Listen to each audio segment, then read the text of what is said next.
ఏదైనా అంటే రాజకీయ ప్రోద్బలం గాని, రాజకీయ అందరు చతురత. చిన్నపిల్లడికి చెప్తారండి ఉమ్, ఆయనకి. మీకు ఇంకో విషయం తెలుసా, ఉమ్, గొడవలు కూడా చెప్పండి. పెడతాడు. ఆ కార్పొరేట్లకు కూడా చెప్పేవాడు అంట. ఉమ్, ఆ కార్పొరేట్లకు కూడా చెప్పాడు, మీకు మీ సీట్ అడగలేదు వంశీ, మీ ఉమ్, సీట్ అడగలేదు వంశీ అని ఉమ్, చాలా మందికి చెప్పి నా దగ్గర నుంచి దూరం చేయడం కూడా చాలా చేసేవారు. వాళ్ళందరూ వచ్చి నా దగ్గర చెప్పారు, ఉమ్, నీ గురించి ఇలా చెప్తాను ఏంటన్నా, నీ గురించి ఇలా చెప్తాను. చాలా మంది చెప్పారు నా దగ్గరకు వచ్చి, ఉమ్. విత్ ప్రూఫ్లు కూడా ఉన్నాయి నా దగ్గర. సరే ఇప్పుడు యాక్చువల్గా మీకు ఫలితం అనిపిస్తాడు, సరే మీకు శత్రువు అయినా ఫలితం బాగా అనిపిస్తాడు, ఓకే. డౌట్ లేదు. మీకు ఇప్పుడు ప్రతిఫలం చర్య ప్రతిచర్య ఉంటాయి ప్రతి దానికి. ఒక రోజు వచ్చినప్పుడు ఖచ్చితంగా దాని ఫలితం అనిపించాల్సిందే. ఎవరు అతిథులు కారు, చాలా దారుణంగా అనిపిస్తారు ఆయన. ఓకే, ఏం డౌట్ లేదు. చూస్తున్నాడు మీరు. సార్ ఇప్పుడు మీరు జనసేనలోకి వెళ్ళక ముందు అంటే వైసీపీ పార్టీ నుంచి మారుదామని అనుకున్న క్షణంలో మొట్టమొదట ఇంకో పార్టీ కోసం ఆలోచించారు, టీడీపీ పార్టీ కోసం ఆలోచించారు. టీడీపీ పార్టీలో కొన్ని క్యాలిక్యులేషన్స్ మీకు వర్కౌట్ కాకపోవడం వలన జనసేనలోకి వెళ్ళారు. ఆలోచన లేదు. 3 days రాజకీయంగా నాకు ఆ రోజు జగన్మోహన్ రెడ్డి గారిని చాలా అభిమానంగా ఉండేది. ఆయనతో జర్నీ చేశా. అక్కడ ఇప్పుడు చెప్పాను కదా, ఇప్పుడు చెప్పిన దుర్మార్గులు అందరూ కలిసి ఆయన్ని, ఇప్పుడు ఆయన పరిస్థితి తెలుసు కదా, దూకుడు సినిమాలో ప్రకాష్ రాజ్ క్యారెక్టర్లో ఉన్నాడు ప్రజెంట్ జగన్మోహన్ రెడ్డి గారు. అది తెలిసిన తర్వాత వీళ్ళందరికీ అవుతుంది. ఓకే, అందులో పెట్టి మబ్బులో మెలుగుతూ ఉన్నారు. ఈ దుర్మార్గుల వల్ల ఇవాళ నాలాంటి వాళ్ళు ఎంతోమంది సఫర్ అయ్యి పార్టీకి దూరంగా ఉన్నారు. టీడీపీ పార్టీలోకి అంటే బయట వినిపిస్తాను టాకే అడుగుతున్నానండి. సో మీరు క్లారిఫై చేసే అవకాశం మీకు ఉంది కాబట్టి అడుగుతున్నాను. చెప్పండి. మీరు ఇప్పుడు పార్టీ నేను మారుదాం అనుకున్న టైంలో జనసేనకి వెళ్ళాను అంటున్నారు, కానీ బయట వినిపిస్తుంది ఏంటంటే టీడీపీ పార్టీలోకి వెళ్దాం అనుకున్నారు. టీడీపీ పార్టీ వాళ్ళు 50 కోట్ల ఫండ్ అడిగారు మిమ్మల్ని. సో అందుకని చెప్పి మీరు అందులోంచి జనసేనకి వెళ్ళారు. జనసేనకి 25 కోట్ల ఫండ్ ఇచ్చి అందులో జాయిన్ అయ్యారని బయట వినిపిస్తుంది. ఏ రోజు కూడా నన్ను ఎవరు అడగరండి, మీరు గుర్తుపెట్టుకోండి. నన్ను ఎవరు అడగరు. ఫండింగ్ ఇందుకు నన్ను ఆ రోజు ప్రజారాజ్యం అడగలేదు, తర్వాత జగన్మోహన్ రెడ్డి తప్పు అవి అలాంటి నేను లేని ఆరోపణలు ఎవరు మెచ్చి ఫాల్స్ ఆరోపణలు అంటారా బయట వినిపించేవంతా? అలాంటి డిస్కషనే లేదు. నాకు చెప్పే కదా, ఒకటి పొలిటికల్ అవసరం, నాకు అభిమానం, నా సొంత ఇల్లు, ఇక్కడికి వచ్చాం, ఇక్కడ కొన్ని రోజులు జర్నీ చేసాం, ఇక్కడ ఈ దుర్మార్గుల వల్ల ప్రాబ్లం అయింది. ఇక నేనేం చేయాలా, నా సొంత ఇంటికి వెళ్ళాలని డిసైడ్ అయ్యా. 3 days ఇంట్లో కూడా ఎవరికి చెప్పలేదు, మా వైఫ్కి కూడా చెప్పలేదు. నేను విజయవాడ వెళ్తున్నా అని చెప్పా. కలవడము, జాయిన్ అవ్వడం, రావడం 2 ఒకేసారి ఫినిష్. ఏంటి జనసేన ఏంటి టీవీ మీద ఉంది ఏంటి అని అడిగింది మా వైఫ్. మా వైఫ్ కూడా చెప్పలే, మా బ్రదర్స్ చెప్పలే. ఎందుకు చెప్పిన దగ్గర నుంచి రకరకాల ఆలోచనలు రకరకాలు ఉంటాయి. వన్స్ డిసైడ్ అయిన తర్వాత ఇంకెవరు చెప్పకూడదు. అంటే చెప్తే వైసీపీ నుంచి కూడా బుజ్జగింపులు ఏమైనా ఉంటాయని భయపడ్డారా? బుజ్జగించి ఫోన్ చేశారు, పెద్దలకు అందరూ ఫోన్ చేశారు నాకు. నేను ఆల్రెడీ పార్టీకి వాళ్ళకు కూడా తెలుసు, ఒక 7-8 నెలల నుంచి దూరంగానే ఉన్నాను. నేను ఊరికే వెళ్తున్నాను తప్ప యాక్టివ్గా లేను నేను. ఎందుకంటే అక్కడ గౌరవం అన్నది రోజు రోజుకి పోతా ఉంది. నేను తయారు చేసిన వాళ్ళు 24 గంటలు నాతో ఉన్న వాళ్ళు, నేను జాయిన్ చేసిన వాళ్ళు నా దగ్గర రావడానికి కూడా భయపడతా ఉన్నారు. ఎందుకంటే నియోజకవర్గ ఇన్ఛార్జీలు అన్నా నీ దగ్గరకు వస్తే పదవులు అడ్డేస్తున్నారన్న, నీ దగ్గరకు వస్తే అక్కడికి ఎందుకు అన్నారన్న, అలాంటి పరిస్థితి రోజుకి వస్తూ ఉంది. నేను ఎందుకు డమ్మీగా ఉండాలి? నేనే చేతగానన్నా, పనికిరాని యాదవులు ఎమ్మెల్యేలు అయితే నేను ఎందుకు ఊరుకుంటా? నేను చేతగానన్నా రాజకీయాల్లో. అంత డమ్మీగా ఉండాల్సి వస్తే నేను రాజకీయాలు మానేస్తా, కానీ అంతే అలాగెందుకు ఉంటాను నేను. నేను ప్రజాక్షేత్రం తెలుసుకుందాం అనుకున్నా, తెలుసుకోవాలని డిసైడ్ అయ్యా. డమ్మీగా ఉండాల్సిన అవసరం నాకేంటి? సార్ మీరు 13 ఏళ్ళ నుంచి నేను వైసీపీ పార్టీ జెండా మోసాను, అన్ని ఖర్చులు నేనే పెట్టుకున్నాను, ఎవ్రీ కార్యక్రమం అంతా ప్రతి కార్యక్రమం చేస్తున్నా, అదే మీరు ఛాలెంజ్ చేస్తున్నా, ఆ పార్టీ నాయకులు ఛాలెంజ్ చేస్తున్నా. ఒక జెండా తీసుకున్నట్టు ప్రూవ్ చేయమనండి. ఒక జెండా, డబ్బులు పక్కన పెట్టండి, పార్టీ పనులు పక్కన పెట్టండి, జెండా డబ్బులు దాకా ఎందుకు? ఒక జెండా. జగన్మోహన్ రెడ్డి గారి ఇంట్లో నేను తాగుంటే 2-3 టీలు తాగుంటా ఆయనతో పాటు, అంతే తప్ప ఒక్క జెండా కూడా నేను తీసుకోవాలి. ఈరోజు జగన్ గారు మీ ఇంటికి వచ్చినప్పుడు సర్వస్వం ఓకే, నేను పార్టీకి, ఆయనకు తెలుసు, ఆయన ఆత్మకు తెలుసు, నేను కొన్ని మాట్లాడకూడదు. ఆయన ఆత్మకు తెలుసు, ఆయనకు తెలుసు నేనేం చేశాను, ఆయన నాకేం చేయడం ఆయనకు తెలుసు. సో అలాంటి డిస్కషన్ ఆయన మీద కొన్ని అందరిలాగా నోటికే వేస్తా నాయకుడిని అని బయటకు రావాల్సిన అవసరం నాకు లేదు. జగన్మోహన్ రెడ్డి గారితో మీ రిలేషన్ ఎలా ఉండేది సార్? ఎందుకంటే రిలేషన్ హ్యాపీగా కాదు సార్, నేను విన్నది ఏంటంటే వైజాగ్ ఆయన వచ్చేటప్పుడు మీ ఇంటికి కూడా వచ్చేవారని విన్నాను. 6 సార్లు వచ్చాడు, 5 సార్లు ఇదే బెడ్రూమ్ లో పడుకున్నాడు సార్. ఓకే, నాకు ఏ ప్రాబ్లం, ఇదే ఇంటికి వచ్చారండి, ఇదే ఇల్లు, ఇదే నా 2 బర్త్డేలకు కూడా ఇక్కడ కేక్ కట్ చేశాడు సార్. నాకు అంత అభిమానం కాబట్టి 6 సంవత్సరాల నా ప్రయాణం నిద్రలేని రాత్రులు గడిపేటువంటి పొలిటికల్ డేస్ చూశాను నేను. నిద్ర కూడా అన్ని అవమానాలు పొందాను. నేను పడిన అవమానాలు ఈ పార్టీలు ఎవరు పడి ఉండరు. అంటే అవమానాలు పెట్టింది ఎవరు సార్? అసలు అర్థమయ్యేది కాదు ఎందుకు ఇలా చేస్తా ఉన్నారు. నా వెనకున్న వ్యక్తుల్ని పెంచుతా ఉన్నారు, నన్ను తగ్గిస్తా ఉన్నారు. అంటే జగన్ గారికి తెలియకుండా జరిగిందండి ఇది? జగన్ గారికి వీళ్ళు కారణాలు ఏమైనా కావచ్చు, తెలియకుండా జరగడానికి ఛాన్సే లేదు. ఓకే, వెనక వాళ్ళ మాట్లాడడం వల్ల, లేకపోతే ఆయన సీఎం అయ్యాడు కదండి, గ్రౌండ్ లెవెల్ చూసుకునే పరిస్థితి లేదు. కొంతమంది పెద్ద మనుషుల మాట విన్నాడు, ఇలాంటి పరిస్థితి తెచ్చుకున్నాం అంతే తప్ప నేను పడిన బాధలు ఈ పార్టీలో బహుశా ఎవ్వరు పడరు. మానసికంగా రాజకీయ ఆత్మహత్య అంటారు చూసావా, ఆత్మహత్య అంటారు. రాజకీయంగా చంపేశారు. మామూలు ఆత్మ, ఒక రకమైన ఆత్మ కాదు, ఎన్ని రకాలుగా. తెలుగుదేశం పార్టీ అధికారంలో చాలా హ్యాపీగా ఉన్నాను నేను. ఈ పార్టీలో అధికారంలోకి వచ్చిన తర్వాత, అంటే వైసీపీ అధికారంలోకి వచ్చిన తర్వాత నరకం కంట. ఓకే, వ్యాపారాలు బంద్, క్వారీలు బంద్. అదేంటండి మీ పార్టీలో మీకు ఇంకా ఎక్కువ ఫ్లెక్సిబిలిటీ ఉంటుంది కదా? అదే చెప్తున్నాం మీకు, అంత దుర్మార్గంగా ఇక్కడ ఉంది కాబట్టి ఇలాంటి పరిస్థితి. ఓకే, మీకు ఒక విషయం చెప్తానండి. ఒక క్వారీ నేను మా ఫ్రెండ్ రన్ చేసుకుంటా ఉన్నాం. ఒక సిచ్యువేషన్ అంటే సందర్భం వచ్చింది చెప్తాను. చెప్పండి సార్. ఇది అనుకోకుండా ఎవరో ఏదో కంప్లైంట్ ఏదో సంథింగ్ ఏదో చేస్తే వెళ్ళి ఫైన్ వేశారు. అది నేను ఆ కార్ రన్ చేసుకుంటున్నాను, నేను ఇక్కడ ఎక్స్పోర్ట్ చేసుకుంటూ అలాగే ఇక్కడ కొంత చేసుకుంటున్నాను. ఇలాగా కారణాలేమో మొత్తానికి దానికి ఆపేశారు అని చెప్పేసి జగన్మోహన్ గారికి చెప్పడం 10 సార్లు చెప్పారు అనమాట. 20 సార్లు కలిశారు ధనంజయ రెడ్డి గారిని. 3 నెలల తర్వాత 3 నెలలకు బిల్స్ ఇప్పించారు. పెనాల్టీ దేనికి వేస్తారండి? ఎవరైనా బిల్స్ తీసుకోకపోతే పెనాల్టీ, మేము ఎక్కువ బిల్స్ తీసుకున్నామంట. పెనాల్టీకి ఎవరన్నా బిల్స్ తీసుకోకపోతే పెనాల్టీ వేస్తారు. సపోజ్ 1,00,000 టన్ను అనుకోండి, 1,00,000 టన్ను ప్లస్ ఇంకొక 500 ఎంతో ఎక్స్ట్రా బిల్ తీసుకున్నాం, గవర్నమెంట్కి ఎక్స్ట్రా డబ్బులు కట్టాం, అది కూడా నేరం అంట. దానికి పెనాల్టీ అయితే పెద్దిరెడ్డి గారి దగ్గరికి 100 సార్లు వెళ్ళుంటామండి, ఆయన కొడుకు దగ్గరికి ఒక 10 సార్లు వెళ్ళుంటాం. ఢిల్లీ కూడా వీళ్ళు కలిసారండి. వాళ్ళు తప్ప ఇంకొకరు బతకడం ఎవరికి ఇష్టం లేదండి అక్కడ. వాళ్ళే ఆయనే రాచరికం చూసావా, ఆయన ఏదో దేవుడు ఉంటాడు చూసావా, ఆయన ఎలా గెలుస్తున్నాడో కానీ ఆ చిత్తూరుపల్లి ఎందుకు గెలిపిస్తున్నాడో తెలియదు కానీ దేవుడు ఉంటాడు చూసా. దేవుడైనా సరే ఒక నిమిషం వెంకటేశ్వర స్వామి దగ్గర దండం పెట్టుకోవడానికి 2 నిమిషాలు టైం ఇస్తున్నారు. అబ్బాబ్బా, ఆయన పోజ్ చూస్తే మరి ఆ ప్రజలు మరి అర్థం చేసుకోవాలి. అంటే కలవడం కుదరలేదండి పెద్దిరెడ్డి గారిని? అసలు ఆయన మాట్లాడి అంటే వెళ్తూ ఉంటాడు ఆయన. ఆయన ఏంటి ఎవరికి అర్థం? నా రాజకీయ జీవితంలో చూసిన వరస్ట్ ఫెయిల్ ఆయన, వరస్ట్ ఫెయిల్. ఆయన తప్ప ఇంకొకటి బతకడు ఆయనకి ఇష్టం లేదు. యాక్టింగ్ అంతా పిఏకి చెప్తాడు, పిఏ చెప్తాడు, మళ్ళీ కొడుకు చెప్పాడు, నాన్న చెప్పా అంటాడు, అంతా అది ఇంకా అక్కడ తిరుగుతూ ఉంటాడు చక్రం. 6 నెలలు హింసపడ్డావు ఆ క్వారీ నుంచి. అరే బాబు, నేనుంటే నీకు ఇలా ఉండదు, వదిలేరు నువ్వు కూడా. నేనే వదిలేసి వ్యాపారం క్లోజ్ చేశాను. 6 నెలలు ఎందుకు క్లోజ్ చేశాను? బిజినెస్ మానేశాను, క్రషర్ కూడా వదిలేశాను, అసలు వ్యాపారాలు మానేశాను, పూర్తిగా బయటకు. మరి ఇలాంటి ఇబ్బందులు పడ్డామని చెప్పి విజయసాయి రెడ్డి గారు లేకపోతే జగన్ గారు సజ్జల గారు ఎవరికైనా చెప్పడం? విజయసాయి రెడ్డి గారికి తెలుసు. విజయసాయి రెడ్డి గారు కూడా 5 సార్లు ఫోన్ చేశాడు ఆ మంత్రికి.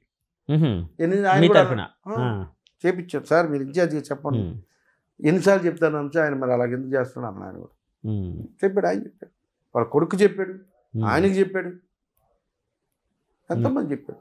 చెప్పినా ఆయన అంతే, ఆయన ఒకటే బతకాలా, ఇంక ఈ రాష్ట్రంలో ఎవరు బతకూడదు, అన్ని క్వారీలు మైన్స్ మినిస్టర్ అన్నీ ఆయనకే కావాలా, ఇంకా అన్నీ కొడుకు ఒకటి చూసుకుంటాడు, తండ్రి ఒకటి చూసుకుంటాడు, ఇంక ఈ రాష్ట్రంలో అందరూ చచ్చిపోయినా పర్లేదు, వాళ్ళిద్దరు బతికితే చాలు. మీరు పార్టీ మారిన తర్వాత, ఎందుకంటే జగన్ గారు ఇక్కడికి 6 టైమ్స్ మీ ఇంటికి వచ్చారు, ఇదే బెడ్రూమ్లో ఉన్నారు, ఆయన నిద్రించారు, నా 2 బర్త్డే పార్టీలకు కూడా వచ్చారని అన్నారు కదండి. పార్టీ మారిన తర్వాత జగన్మోహన్ రెడ్డి గారి దగ్గర నుంచి డైరెక్ట్గా మీకు ఏమైనా ఫోన్ ఏమైనా వచ్చిందా సార్? పెద్దలు ఫోన్ చేశారండి, ఫోన్ చేశారు, కానీ ఇంకా నేను డిసైడ్ అయిన తర్వాత. అంటే పెద్దలు అంటే ఎవరు సార్? సాయి రెడ్డి గారా? చాలా అందరూ, సుబ్బారెడ్డి గారా? అందరూ ఫోన్ చేశారు. ఇంకా నేను డిసైడ్ అయిన తర్వాత నేను ఎక్కువ రోజులు నాంచను. ఓకే, నేను అబద్ధాలు చెప్పను, ఎక్కువ రోజులు నాంచను. అయితే అవుతుంది, లేకపోతే లేదు తెలిసేస్తాను. 3 డేస్లో తెలిసేస్తాను. సార్ అలాగే అందరూ చాలా నుంచి అందరూ రకరకాల పొక్కాళ్ళు తెలుగుదేశం పార్టీకి వెళ్తున్నా కూడా అటు వెళ్తున్నా అన్ని అబద్ధాలు. 3 రోజులు 3 రోజులే డిసైడ్ అయ్యా. ఒకరోజు మెంటల్గా ప్రిపేర్ అయ్యా.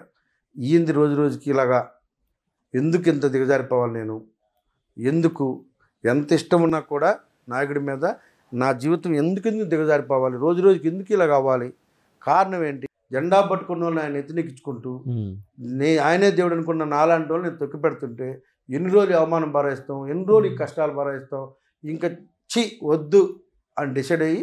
సో అంటే ఎమ్మెల్సీ చేసిన తర్వాత మీకు మంత్రి పదవి ఇవ్వలేదనే, మంత్రి పదవి ఇవ్వలేదనే ఎమ్మెల్సీ అండి దేనికి పనికి వచ్చిందండి, ఒక గుడికి కాంపౌండర్ పెట్టుకొని పనికి రాలేదండి. నన్ను నమ్ముకొని ఓట్లు వేసిన ప్రజలు చిన్నవాళ్ళు ఒక గుడికి డబ్బులు ఇవ్వమంటే డబ్బులు లేవన్నారండి. కాంపౌండ్ వారికి ఎండోమెంట్ దగ్గర ఇది నాకు సంబంధం లేదన్నాడండి. జగన్మోహన్ గారి దగ్గరికి వెళ్తే డబ్బులు లేవన్నాడండి. దేనికి పనికి వచ్చిందండి, దేనికోసం ప్రజలు గెలిపిస్తారు, ఇంత అసంబద్ధంగా దేనికండి బతకడం, రాజకీయాలు దేనికండి, మాకు ప్రజాసేవ చేద్దానికి వచ్చేదానికి ప్రజల సొమ్ము ₹1 ప్రజలకు ఖర్చు పెట్టలేనప్పుడు దేనికండి సార్? మరి ఎందుకంత బతకాలి? కాదు, ఇప్పుడు మీరే అన్నారు లెటర్స్ ఉన్నాయి నా దగ్గర, ప్రూఫ్లు ఉన్నాయండి. నేను పెట్టిన లెటర్లు ఎన్నిసార్లు పెట్టాము చెప్పుకోలేము, ప్రజల దగ్గర చీప్ అయిపోతాం, లోకు అయిపోతాం, చెప్పుకోలేక ఎన్ని కష్టాలు పడ్డా ఆత్మకు తెలుసు. ఉద్యోగం వేయలేదు అంటున్నాడు ఒకరు వచ్చి, ఒక అబ్బాయి, ఎవరు వేయలేదు, ఎవరికి చెప్పుకుంటా బాధ. ఇప్పుడు మీరు మమ్మల్ని పడుచుకుని ఉంటే కదా అక్కడ, పడుచుకొని ఉంటే వేయలేదన్నా, అలాగని అలా చెప్పగలవా? ఓకే, అంటే ఎమ్మెల్సీ పదవి ఎలాంటి వాల్యూ లేదని ఇప్పుడు అన్నారు కదండి మీ విషయంలో, అంటే తొక్కలో ఎమ్మెల్సీ అని అన్నారు. అనకూడదు కాబట్టి అన్నా సార్ నా ఉద్దేశం రాదు. అదే మరి ఎమ్మెల్సీకి ఎందుకు రిజైన్ చేయలేదు మీరు? నేను చెప్తున్నా, నేను రిజైన్ చేశా. నేను రిజైన్ లెటర్ పట్టుకెళ్ళి మా నాయకు జాయిన్ అవుతున్న నా దగ్గర వెళ్తే, నువ్వు చెయ్యొద్దు, వాళ్ళందరూ చేస్తే నువ్వు చెయ్యి. ఓకే, ఎందుకు చెయ్యాలి? జనసేన తీసుకున్నాడా, టీడీపీని చేయించి తీసుకున్నాడా, నీతి గురించి ఆయన మాట్లాడేది, నువ్వెందుకు నీతిగా ఉండాలి? ఎవరన్నారు సార్ ఇది? మీ నాయకులే. ఓకే, జనసేన నాయకులు అన్నారా? మా నాయకులే, ఎందుకు పేర్లు అన్నారు. అన్న నాకు ఇష్టం లేదన్నా, నువ్వు నాకు కాముండు, ఏం జరుగుతుంది చూద్దాం అన్నారు. ఎందుకు అడుగుతున్నానంటే సార్, ఇప్పుడు బయట చాలామంది చెప్పుకునేది ఏంటంటే, అంటే అభిమానులు చెప్పుకునేది ఏంటంటే, జనసేన అభిమానులు పర్టికులర్గా మా జనసేన పార్టీ విలువల పరంగా లేకపోతే ఐడియాలజీ పరంగా డిఫరెంట్గా ఉంటుంది, వైసీపీ లాంటి పార్టీ కాదు, మాది డిఫరెంట్ పార్టీ అంటూ ఉంటారు. అలాంటి దాంట్లోకి మీరు వైసీపీ ఎమ్మెల్సీ అనే కిరీటాన్ని పెట్టుకొని వెళ్ళినప్పుడు పవన్ కళ్యాణ్ గారు అది రాజీనామా చేసి ఇందులోకి వస్తే బాగుంటుందని మీకు చెప్పిన సందర్భాలు దాఖలాలు ఏం లేవండి? చెప్తే ఒక సెకండ్ చేసేస్తాను, 1 minute చేసేస్తాను. ఓకే, నాయకుడు చెప్తే 1 minute, 1 second. నాయకుడు చెప్పకపోయినా కూడా చేస్తానన్నారు, మీ వాళ్ళు వద్దన్నారు అన్నారు కదండి. చెప్తున్నా మీకు అదే కదా చెప్పింది. సో జనసేన పార్టీ ఐడియాలజీ ఇప్పుడు ఎలా ఉంది అనుకుంటున్నారు? వాళ్ళు డిస్క్వాలిఫై చేస్తే చాలా మంచిది నాకు. ఓకే, వాళ్ళతో చేయించుకుందామని. వైసీపీ వాళ్ళు మిమ్మల్ని డిస్క్వాలిఫై చేయాలి. ఏంటి సార్ ఇందులో స్ట్రాటజీ ఏమైనా ఉందండి? నీతివంతులు కదా, మేము నీతి తప్పిన కాబట్టి మనం సస్పెండ్ చేయాలి. ఆ నీతివంతులు తీసుకున్న వాళ్ళు కూడా చేశారు అనుకో, ప్రజలు చూస్తుంటారు కదా. సో మిమ్మల్ని డిస్క్వాలిఫై చేస్తే మీకు ఒక ఆయుధం ఇచ్చినట్టు ఉంటుంది, సో ఆ ఆయుధంతో వాళ్ళ మీద అటాక్ చేయొచ్చు అన్నది. నీతివంతులు కదా, ఆ నీతి చూపించారు కదా మనం. ఓకే, ఆ నీతివంతులు చూడు, మేము పార్టీ మారం చేశారు, అబ్బా ఎంత బుద్ధివంతులు, పార్టీ మారణాలను ఎంత దగ్గర తీసుకున్నారు, అబ్బబ్బా మాట దప్పం మడం దప్పం నీతి దప్పం ఈ కబుర్లు ఆడుతూ ఉంటారు కదా, ఆ కబుర్లకు ఒక ఆన్సర్ ఉంటుంది కదా.